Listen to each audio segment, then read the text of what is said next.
Bonsoir à tous. Alors, bienvenue sur la page d'Elsa. Je suis heureuse de vous retrouver aujourd'hui. J'aimerais vraiment m'excuser pour les semaines vraiment où j'ai pas pu poster de vidéos ou autre. Je sais que vous m'attendiez et que vous attendiez les vidéos chaque semaine. Et je suis vraiment désolée, mais malheureusement j'ai perdu ma mamie et ça m'a bouleversée. Et ça a fait pas mal de choses en moi et ça m'a chamboulée au point de me remettre en question sur pas mal de choses, sur ce que je faisais, les raisons pour lesquelles je les faisais et pourquoi je les faisais. Et voilà. Donc j'avais vraiment besoin de temps pour me poser les bonnes questions, pour me remettre aussi en selle et pour aller de l'avant. Voilà, c'était vraiment ça. Et je suis vraiment désolée d'avoir pas pu poster de vidéo. Mais bon, voilà, je suis de retour. Et aujourd'hui, j'aimerais parler de la différence entre les hommes et les femmes. Parce que bien souvent, lorsque nous sommes en relation, on a tendance, pendant les 3 premiers mois, à se donner à fond. Je dis 3 premiers mois, mais même le premier mois, à se donner à fond, à donner le meilleur de nous-mêmes, à s'investir, à envoyer des messages, à passer voir la personne, à faire des surprises, à encourager. Et plus ces mois passent, en fait, à partir du moment où en fait, on se dit, bon, on est avec la personne, c'est comme si c'est tellement acquis, en fait, qu'on arrête de se battre ou de se donner à fond. Et c'est rigolo dans le sens où, ben, en fait, une relation, elle n'est pas acquise pour toujours. Même si on est marié depuis des années, elle n'est pas du tout acquise. Du jour au lendemain, les choses peuvent changer.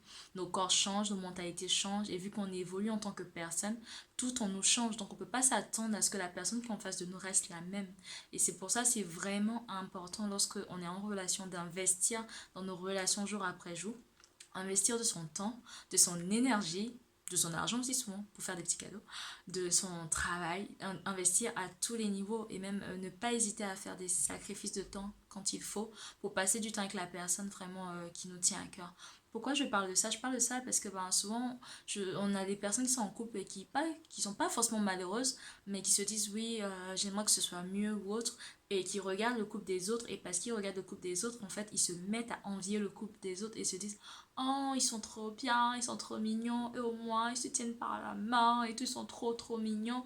Et en fait, on passe notre temps à envier le couple des autres, alors qu'en réalité, ben, on ne sait pas du tout ce qui se passe chez les autres. Mon père me disait souvent que si on soulevait le toit des maisons, on verrait réellement la réalité de ce qui se passe chez les gens. Et aucun de nous ne peut savoir ce qui se passe chez l'autre. Et c'est trop facile de juste juger le couple en face de nous en se disant juste ils sont trop mignons. Ça se trouve, ils sont heureux, il n'y a pas de souci. Mais c'est pour dire que s'appuyer là-dessus, pour dire que ben, comparer notre couple à ce couple-là qui a l'air super bien, et en se disant que ben, finalement notre couple n'est pas si bien que ça, ou que notre conjoint n'est pas si bien que ça, et puis finalement finir par le laisser tomber, ou bien finir par se dire que ben, notre couple n'en vaut pas la peine, et arrêter de se battre jour après jour, et arrêter de donner le meilleur de nous-mêmes, en fait. C'est juste dommage et c'est juste triste.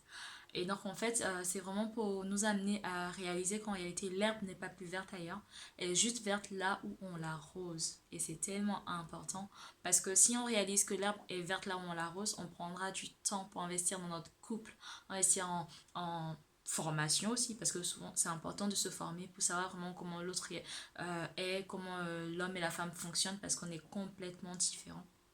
Et je vais vous en parler justement. Parce que l'homme est vraiment focalisé sur la compétence, dans le sens où un homme a besoin d'être valorisé. Valorisé pas dans le sens où tu es beau, mais dans le sens, même s'ils en ont besoin, mais dans le sens où on doit valoriser leurs compétences. Dans le sens où un homme a besoin de se sentir utile, a besoin de sentir vraiment que la personne qui est avec lui, en fait, reconnaît les efforts qu'il fait pour pouvoir prendre soin de sa famille, prendre soin des siens, prendre soin des gens qui sont autour de lui. Un homme a juste besoin d'être valorisé dans ce qu'il fait, dans sa compétence en fait. Et le fait de reconnaître qu'en fait que ce qu'il fait est bien et qu'on le valorise, bah, c'est juste important parce que autant les hommes sont différents de nous, bah, nous on aimera aussi que les hommes nous disent qu'on est belle, qu'on est bien habillé et nous fassent plein de compliments. Ça nous fait juste fondre quand un homme vous dit ça, mesdemoiselles, vous le savez. Donc quand un homme dit ça à sa chérie, bah, là, elle fond. Donc mesdemoiselles, c'est pareil pour vous. C'est pas parce que ce sont des hommes que c'est qu'ils n'ont pas de sentiments, ils sont insensibles. Au contraire, les hommes sont très sensibles. Et c'est pour ça que c'est important de faire attention à ce qu'on leur dit et comment on le leur dit.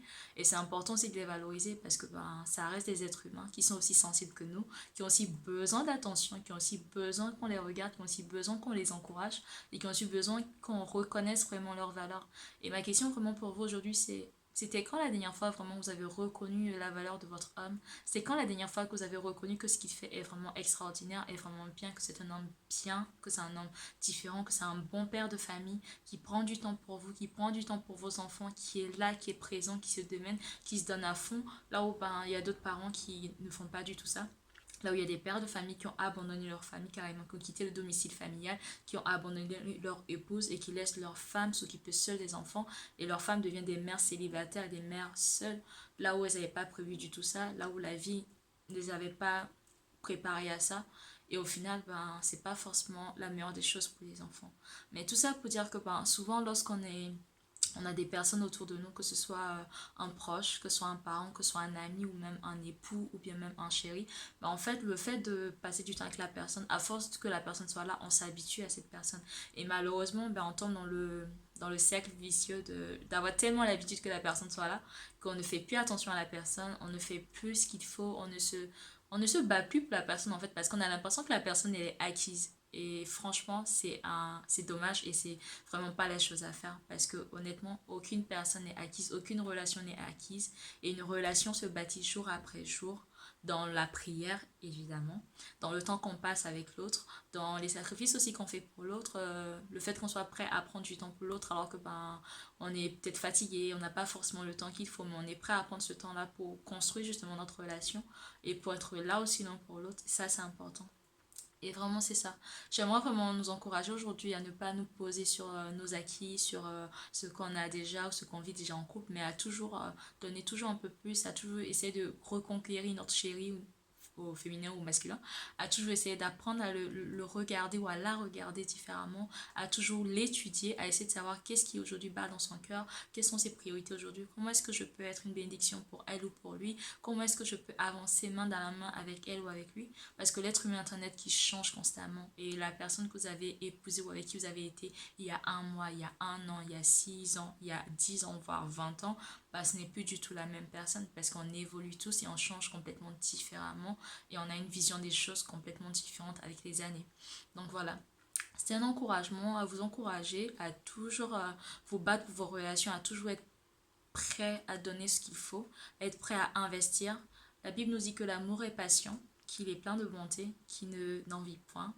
Et franchement, je crois que c'est la meilleure des choses à faire. Quand on aime quelqu'un, on est prêt à prendre le temps qu'il faut pour être avec cette personne. On est prêt à prendre le temps qu'il faut pour encourager cette personne. On est prêt à prendre le temps qu'il faut pour dire à cette personne, ben, je vois ce que tu fais et je sais que tu es là et j'apprécie ce que tu fais. Parce qu'on est dans un monde vraiment où c'est tellement plus facile de pointer du doigt et de dire tout ce qui ne va pas que de dire ce qui va. Donc prenons vraiment la décision aujourd'hui de dire ce qui va et d'oser mettre en lumière les bonnes choses que font nos chéris et vos conjoints ou oui, conjoints ou chéris. Voilà, et vraiment c'est ça, c'était un encouragement aujourd'hui. Et aujourd'hui, je veux vraiment vous challenger à ça, que pendant cette semaine, vous preniez le temps vraiment d'encourager votre conjoint, votre chéri, votre petite amie, à vraiment l'encourager sur quelque chose qu'il a fait ou qu'elle a fait, mais qui est précieux à vos yeux, qui vous a touché, qui vous a marqué. Vraiment, prenez le temps d'honorer cette personne-là par vos paroles, par vos encouragements, par aussi le temps que vous prenez avec cette personne-là, même par des petits cadeaux. Des petits cadeaux, le cadeau n'a, comment dire, le fait de faire un cadeau, il n'y a pas besoin de faire un cadeau de 50 euros, de 100 euros de grande valeur. Le plus important dans le cadeau, c'est le geste qui compte et c'est l'intention qui compte. Se dire que, bah, ah oui, tu as pensé à moi et tu as pensé à m'offrir un cadeau, même si c'est pas mon anniversaire, même si c'est pas Noël, même si c'est pas un événement spécial, même si c'est pas la Saint-Valentin, tu m'offres juste un cadeau pour me dire à quel point bah, je suis précieuse à tes yeux et c'est juste waouh quoi. Donc voilà, je voudrais vous challenger cette semaine à vraiment dire je t'aime de 1000 façons différentes et d'oser encourager votre futur conjoint ou même votre époux ou votre chéri, féminin comme masculin, et de vraiment vous encourager les uns les autres. Et c'est vraiment précieux d'avoir des personnes qui s'encouragent les uns les autres et qui voient tout simplement que ben, vous l'aimez toujours et que la personne a toujours autant de valeur à vos yeux. Voilà, c'était vraiment ça. Je suis heureuse vraiment de vous retrouver, mes precious, vraiment, parce que vous êtes des precious women et des precious men. Et vraiment, vous êtes des personnes précieuses que Dieu aime de tout son cœur. Et franchement, vous avez de la valeur à ses yeux. Alors, montrez votre valeur aux uns aux autres et n'hésitez pas à apprécier la valeur de l'autre. Voilà, c'est à vous de jouer. Passez une bonne soirée.